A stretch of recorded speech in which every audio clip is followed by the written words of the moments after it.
I need not pause to say how very delighted I am to be here this morning, to have the opportunity of standing in this very great and significant pulpit. And I do want to express my deep personal appreciation to Dean Sayer and all of the cathedral clergy for extending the invitation. It is always a rich and rewarding experience to take a brief break from our day-to-day demands in the struggle for freedom and human dignity and discuss the issues involved in that struggle with concerned friends of goodwill all over our nation. And certainly it is always a deep and meaningful experience to be in a worship service. And so for many reasons, I'm happy to be here today. I would like to use as a subject from which to preach this morning, remaining awake through a great revolution. And the text for the morning is found in the book of Revelation. There are two passages there that I would like to quote. It's in the 16th chapter of that book. Behold, I make all things new. Former things are passed away. I'm sure that most of you have read that arresting little story from the pen of Washington Irving entitled Rip Van Winkle. The one thing that we usually remember about the story is that Rip Van Winkle slept 20 years. But that is another point in that little story that is almost always completely overlooked. It was a sign in the end from which Rip went up in the mountain for his long sleep. When Rip Van Winkle went up in the mountain, the sign had a picture of King George III of England. When he came down 20 years later, the sign had a picture of George Washington, the first president of the United States. And Rip Van Winkle looked up at the picture of George Washington, but in looking at the picture, he was amazed. He was completely lost. He knew not who he was. And this reveals to us that the most striking thing about the story of Rip Van Winkle is not merely that Rip slept 20 years, but that he slept through a revolution. While he was peacefully snoring up in the mountain, a revolution was taking place that at points would change the course of history. And Rip knew nothing about it. He was asleep. Yes, he slept through a revolution. One of the great liabilities of life is that all too many people find themselves living amid a great period of social change, and yet they fail to develop the new attitudes, the new mental responses that the new situation demands. And they end up sleeping through a revolution. There can be no gainsaying of the fact that a great revolution has taken place in the world today.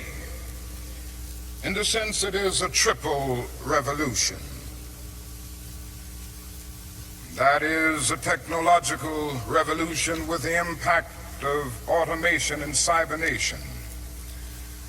Then that is a revolution in weaponry with the emergence of atomic and nuclear weapons of warfare. Then that is a human rights revolution with the freedom explosion that has taken place all over the world. Yes, we do live in a period where changes are taking place, and that is still a voice crying through the vista of time, saying, "Behold, I make all things new. Former things are passed away." Now, whenever anything new comes into history, it brings with it new challenges and new opportunities. And I would like to deal with the challenges that we face today as a result of this triple revolution that has taken place in the world today. First, we are challenged to develop a world perspective. No individual can live alone. No nation can live alone. And anyone who feels that he can live alone is sleeping through a revolution. The world in which we live is geographically one. The challenge that we face today is to make it one in terms of brotherhood. Now, it's true that the geographical oneness of this age has coming to be to a large extent through modern man's scientific ingenuity. Modern man, through his scientific genius, has been able to dwarf distance and place time in chains. And our jet planes have compressed into minutes distances that once took weeks and even months. All of this tells us that our world is a neighborhood. Through our scientific and technological genius, we have made of this world a neighborhood, and yet we have not had the ethical commitment to make of it a brotherhood. But somehow and in some way we've got to do this. We must all learn to live together as brothers, or we will all perish together as fools. We are tied together in the single garment of destiny, caught in an inescapable network of mutuality. Whatever affects one directly affects all indirectly. For some strange reason, I can never be what I ought to be until you are what you ought to be, and you can never be what you ought to be until I am what I ought to be. This is the way God's universe is made. This is the way it is structured. John Donne caught it years ago and placed it in graphic terms. No man is an island entire of itself. Every man is a piece of the continent, a part of the main. And he goes on toward the end to say, any man's death diminishes me because I am involved in mankind.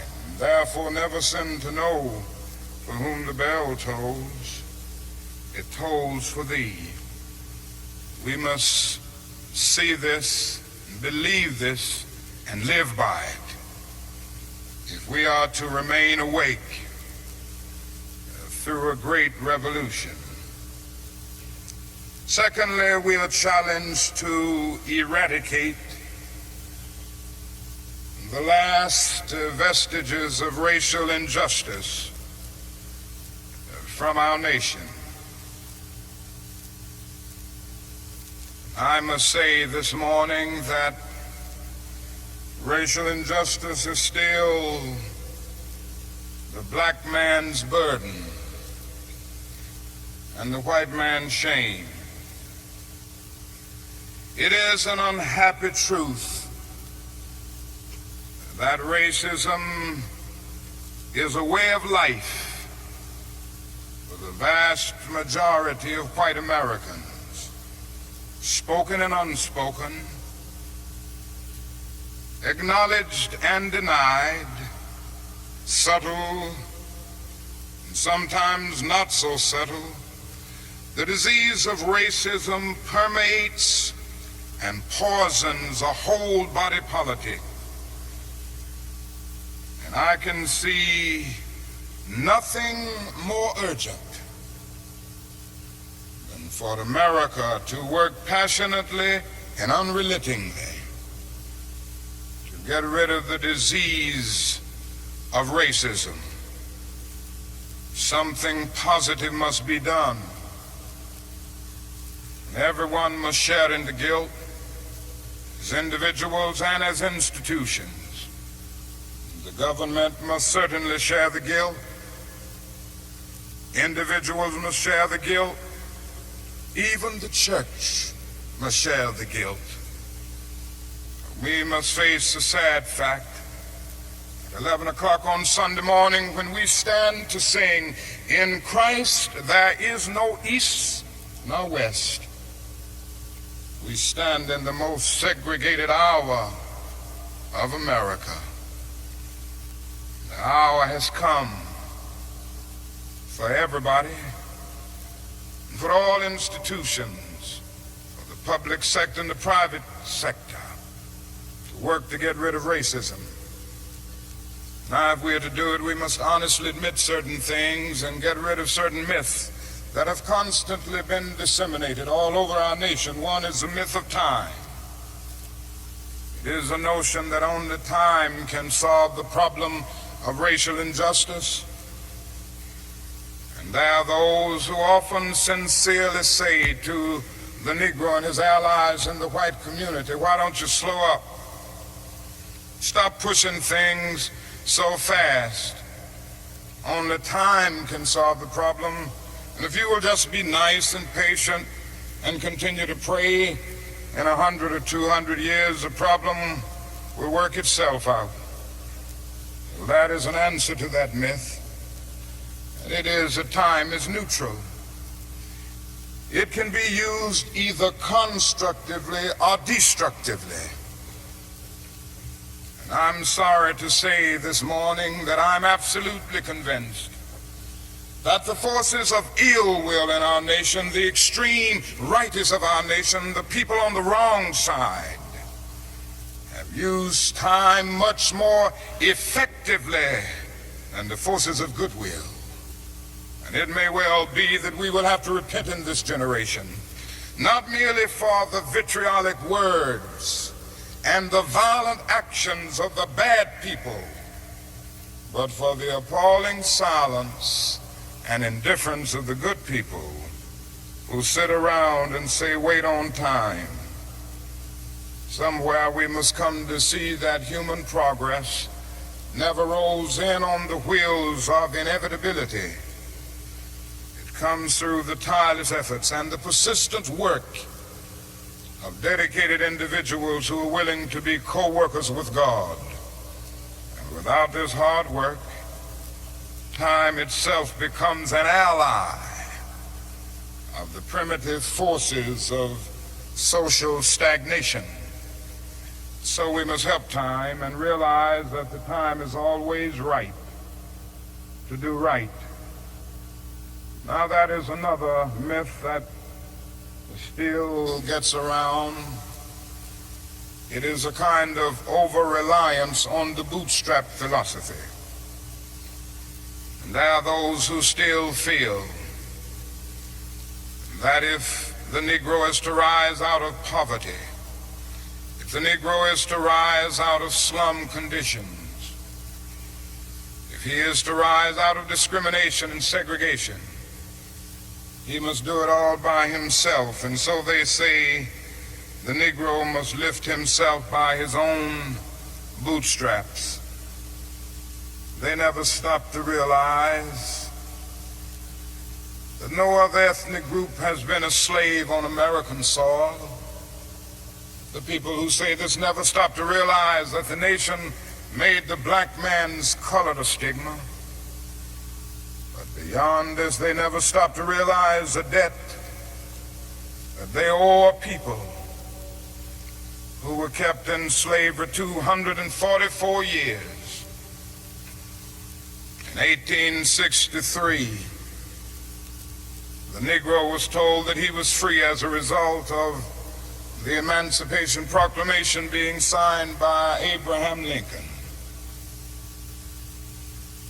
But he was not given any land to make that freedom meaningful. It was something like keeping a person in prison for a number of years and suddenly discovering that that person is not guilty of the crime for which he was convicted. And you just go up to him and say, now you're free. But you don't give him any bus fare to get to town. You don't give him any money to get some clothes to put on his back or to get on his feet again in life. Every code of jurisprudence would rise up against this. And yet this is the very thing that our nation did to the black man. It simply said, you're free. And it left him there penniless, illiterate, not knowing what to do. And the irony of it all is that at the same time that the nation failed to do anything for the black man, through an act of Congress, it was giving away millions of acres of land in the West and the Midwest, which meant that it was willing to undergird its white peasants from Europe with an economic floor. But not only did it give the land, it built land-grant colleges to teach them how to farm. Not only that, it provided county agents to further their expertise in farming. Not only that, as the years unfolded, it provided low interest rates so that they could mechanize our farms. And to this day, thousands of these very persons are receiving millions of dollars in federal subsidies every year not to farm. And these are so often the very people who tell Negroes that they must lift themselves by their own bootstraps. It's all right to tell a man to lift himself by his own bootstraps, but it is a cruel jest to say to a bootless man that he ought to lift himself by his own bootstraps. We must come to see that the roots of racism are very deep in our country. And there must be something positive and massive in order to get rid of all of the effects of racism and the tragedies of racial injustice. Now that is another thing closely related to racism that I would like to mention as another challenge. We are challenged to rid our nation and the world of poverty. Like a monstrous octopus, poverty spreads its nagging, prehensile tentacles into hamlets and villages all over our world. 2/3 of the peoples of the world go to bed hungry at night. They are ill-housed, they are ill-nourished, they are shabbily clad. I've seen it in Latin America, I've seen it in Africa. I've seen this poverty in Asia. I remember some years ago, Mrs. King and I journeyed to that great country known as India. And I never will forget the experience. It was a marvelous experience to meet and talk with the great leaders of India. To meet and talk with and speak to thousands and thousands of people all over that vast country. These experiences will remain dear to me as long as the cords of memory shall lengthen.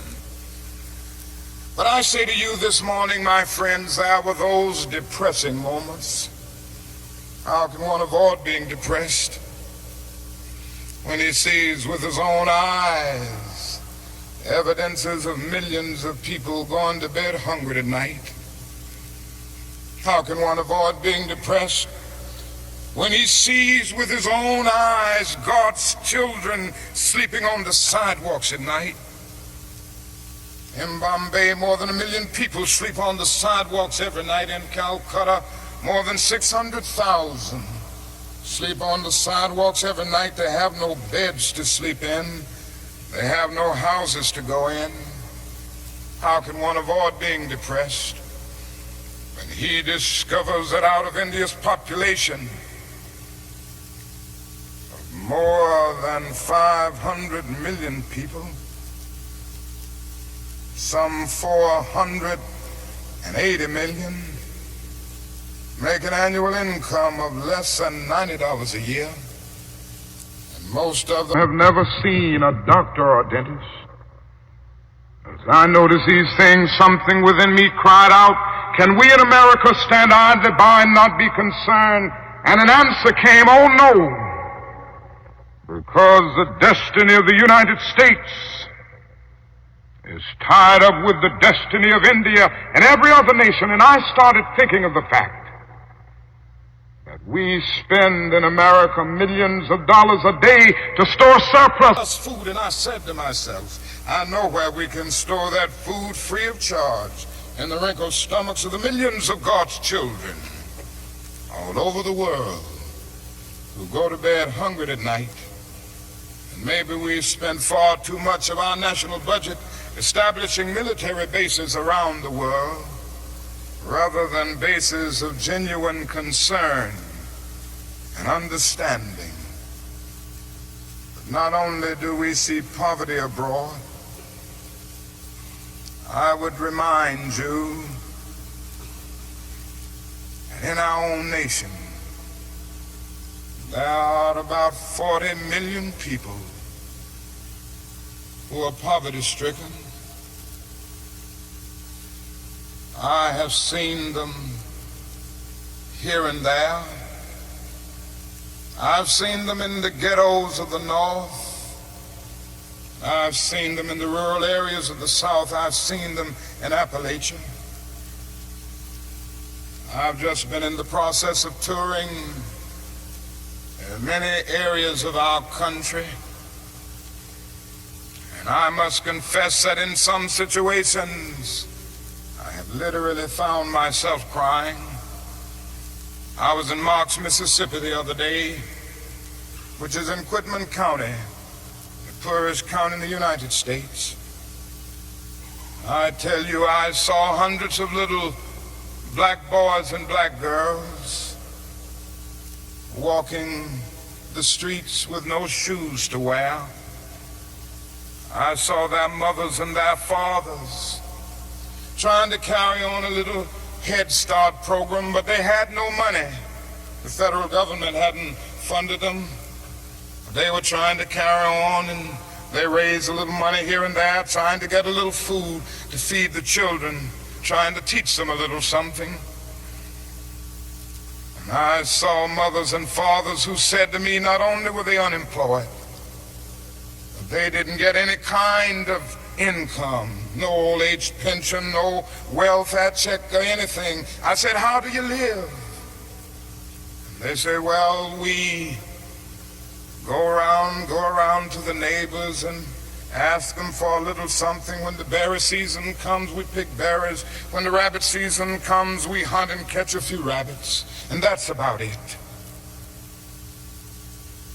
And I was in Newark and Harlem just this week.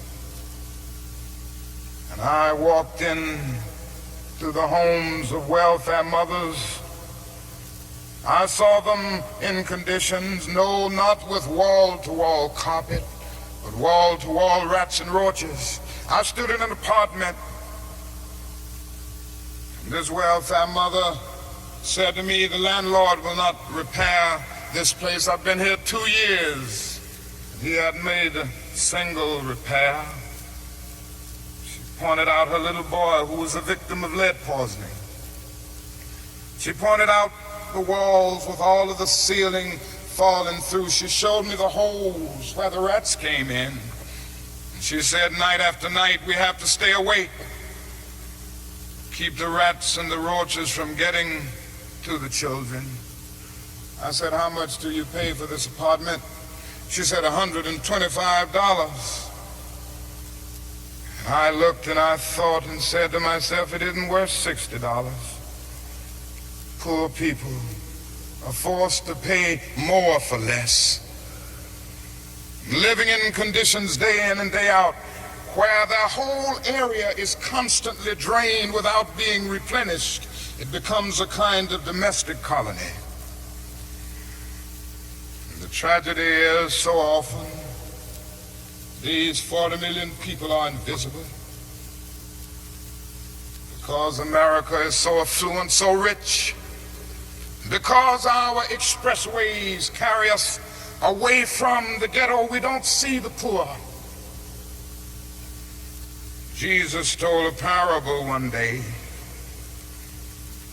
and he reminded us that a man went to hell because he didn't see the poor. His name was Dives. He was a rich man. And there was a man by the name of Lazarus, who was a poor man, but not only was he poor, he was sick. Sores were all over his body. He was so weak that he could hardly move. But he managed to get to the gate of Dives every day, wanting just to have the crumbs that would fall from his table. Dives did nothing about it. And the parable ends saying, Dives went to hell, and there was a fixed gulf now between Lazarus and Dives. Now, there is nothing in that parable which says that Dives went to hell because he was rich. Jesus never made a universal indictment against all wealth. It is true that one day a rich young ruler came to him and he advised him to sell all, but in that instance Jesus was prescribing individual surgery and not setting forth a universal diagnosis. And if you will look at that parable with all of its symbolism, you will remember that a conversation took place between heaven and hell, and on the other end of that long distance call between heaven and hell was Abraham in heaven talking to Dives in hell. Now Abraham was a very rich man. If you go back to the Old Testament, you see that he was the richest man of his days. So it was not a rich man in hell talking with a poor man in heaven. It was a little millionaire in hell talking with a multimillionaire in heaven. Dives didn't go to hell because he was rich. Dives didn't realize that his wealth was his opportunity. It was his opportunity to bridge the gulf that separated him from his brother Lazarus. Dives went to hell because he passed by Lazarus every day and he never really saw him. He went to hell because he allowed his brother to become invisible. Dives went to hell because he maximized the minimum and minimized the maximum. Indeed, Dives went to hell because he sought to be a conscientious objector in the war against poverty. And this can happen to America, the richest nation in the world. There's nothing wrong with that. This is America's opportunity help bridge the gulf between the haves and the have-nots. And the question is whether America will do it. There's nothing new about poverty. What is new is that we now have the techniques and the resources to get rid of poverty. But the real question is whether we have the will. In a few weeks, some of us are coming to Washington to see if the will is still alive, or if it is alive in this nation. We're coming to Washington in a poor people's campaign. Yes, we're going to bring the tired, the poor, the huddled masses.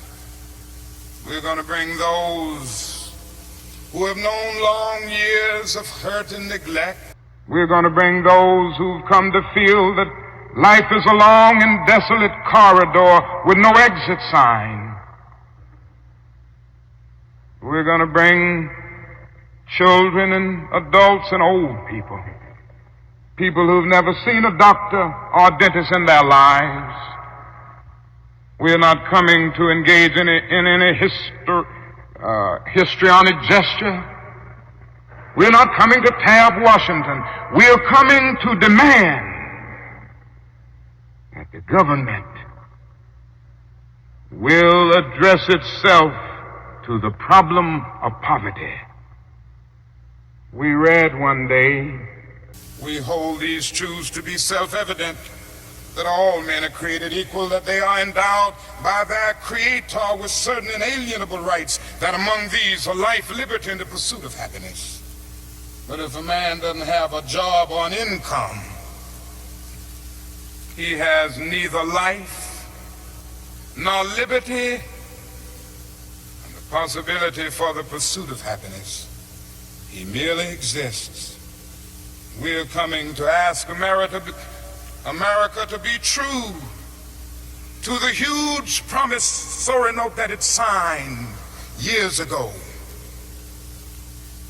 We're coming to engage in dramatic, non-violent action to call attention to the gulf between promise and fulfillment, to make the invisible visible.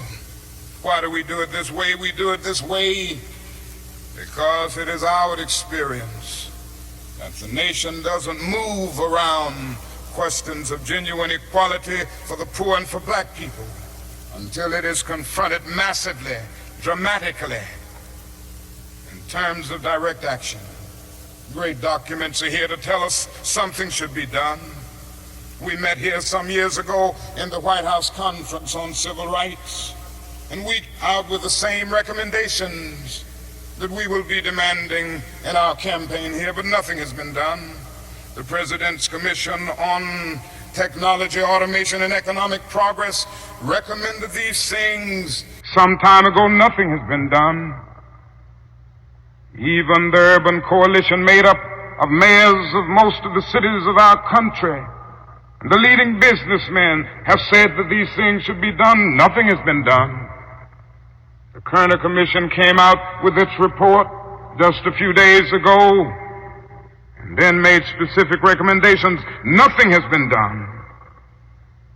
And I submit that nothing will be done until people of goodwill put their bodies and their souls in motion. And it will be the kind of soul force brought into being as a result of this confrontation that I believe will make the difference. Yes, it will be a poor people's campaign. This is a question facing America. Ultimately, a great nation is a compassionate nation. America has not met its obligations and its responsibilities to the poor. One day, we will have to stand before the God of history, and we will talk in terms of things we've done. Yes, we will be able to say, we build gargantuan bridges to span the seas. We build gigantic buildings to kiss the skies. Yes, we made our submarines to penetrate oceanic depths. We brought into being many other things with our scientific and technological power. It seems that I can hear the God of history saying, that was not enough, but I was hungry, and ye fed me not. I was naked and ye clothed me not. I was devoid of a decent sanitary house to live in, and ye provided no shelter for me. And consequently, you cannot enter the kingdom of greatness. If ye do it unto the least of these, my brethren, ye do it unto me. That's the question facing America today. And I want to say one other challenge that we face is simply that we must find an alternative to war and bloodshed. Anyone who feels, and there are still a lot of people who feel that way, that war can solve the social problems facing mankind, is sleeping through a revolution. President Kennedy said on one occasion, mankind must put an end to war, or war will put an end to mankind. The world must hear this. I pray God that America will hear this before it is too late, because today we are fighting a war. I'm convinced that it is one of the most unjust wars that has ever been fought in the history of the world. Our involvement in the war in Vietnam has torn up the Geneva Accord. It has strengthened the military-industrial complex. It has strengthened the forces of reaction in our nation. It has put us against the self-determination of the vast majority of Vietnamese people and put us in the position of protecting a corrupt regime that is stacked against the poor. It has played havoc with our domestic destinies.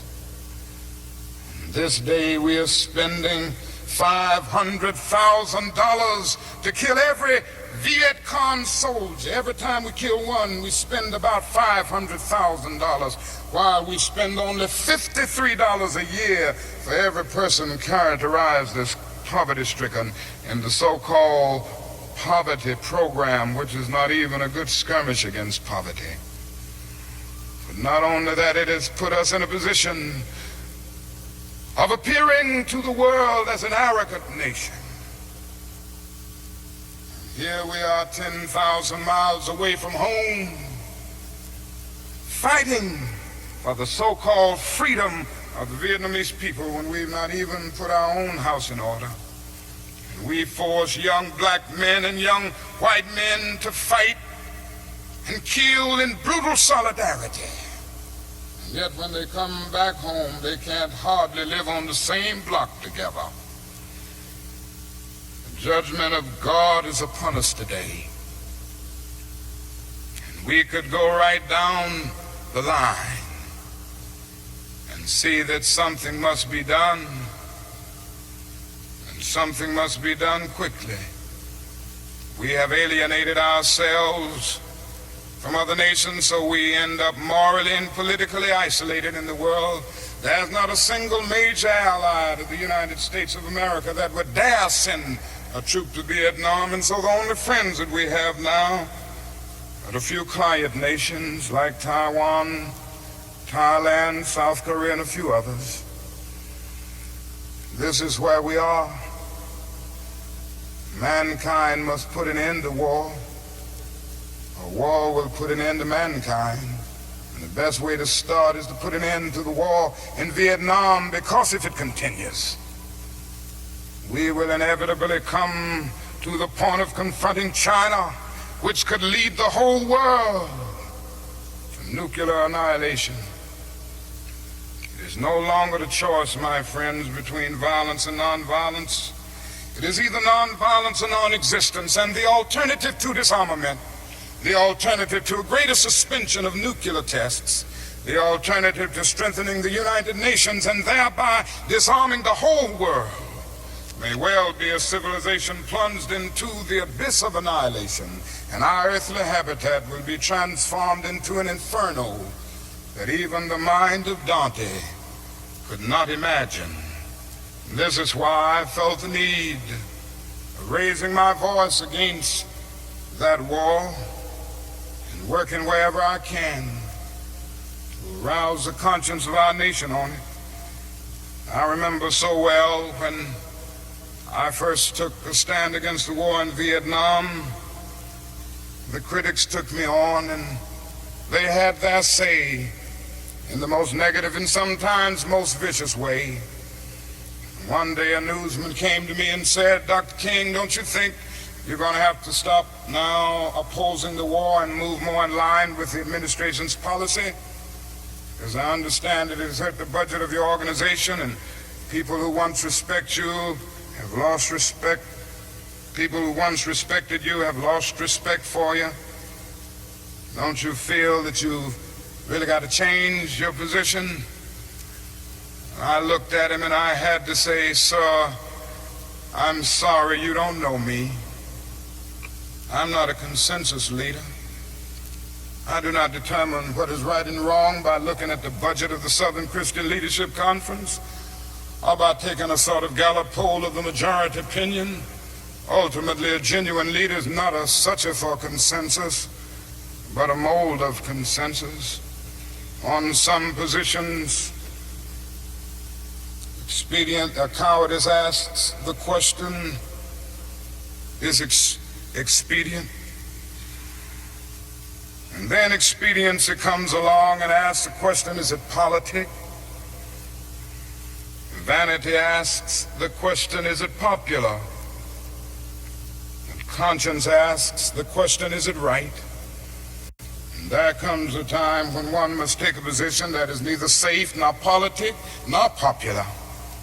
But he must do it because conscience tells him it is right. And I believe today that that is a need for all people of goodwill to come with a massive act of conscience and say, in the words of the old Negro spiritual, we ain't gonna study war no more. This is the challenge facing modern man. Let me close by saying that we have difficult days ahead in the struggle for justice and peace. But I will not yield to a politic of despair. I'm going to maintain hope. As we come to Washington in this campaign, the cards are stacked against us. This time we will really confront a Goliath. And God grants that we will be that David of truth set out against the Goliath of injustice, the Goliath of neglect, the Goliath of refusing to deal with the problems, and go on with a determination to make America the truly great America that it is called to be. I say to you that our goal is freedom, and I believe we're going to get there, because however much she strays away from it, the goal of America is freedom. Abused and scorned though we may be as a people, our destiny is tied up in the destiny of America. Before the Pilgrim Fathers landed at Plymouth, we were here. Before Jefferson etched across the pages of history the majestic words of the Declaration of Independence, we were here. Before the beautiful words of the Star-Spangled Banner were written, we were here. For more than 2 centuries, our forebears labored here without wages. They made cotton king, and they built the homes of their masters in the midst of the most humiliating and oppressive conditions. And yet out of a bottomless vitality, they continue to grow and develop. If the inexpressible cruelties of slavery couldn't stop us, the opposition that we now face will surely fail. We're going to win our freedom because both the sacred heritage of our nation and the eternal will of the Almighty God are embodied in our echoing demands. And so however dark it is, however deep the angry feelings are and the violent explosions are, I can still sing, we shall overcome.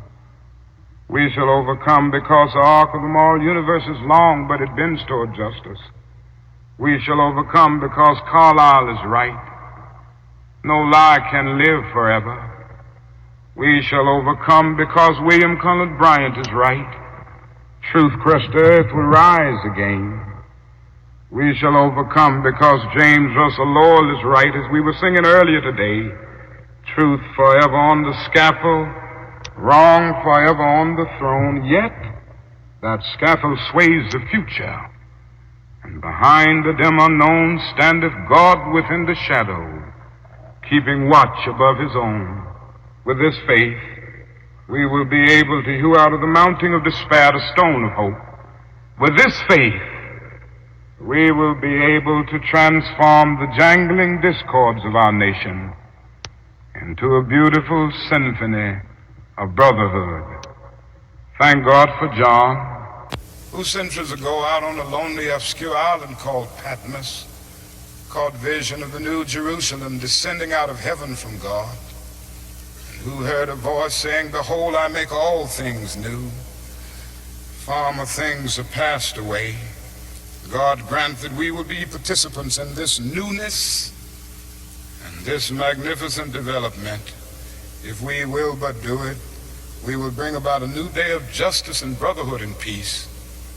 And that day the morning stars will sing together, and the sons of God will shout for joy. God bless you.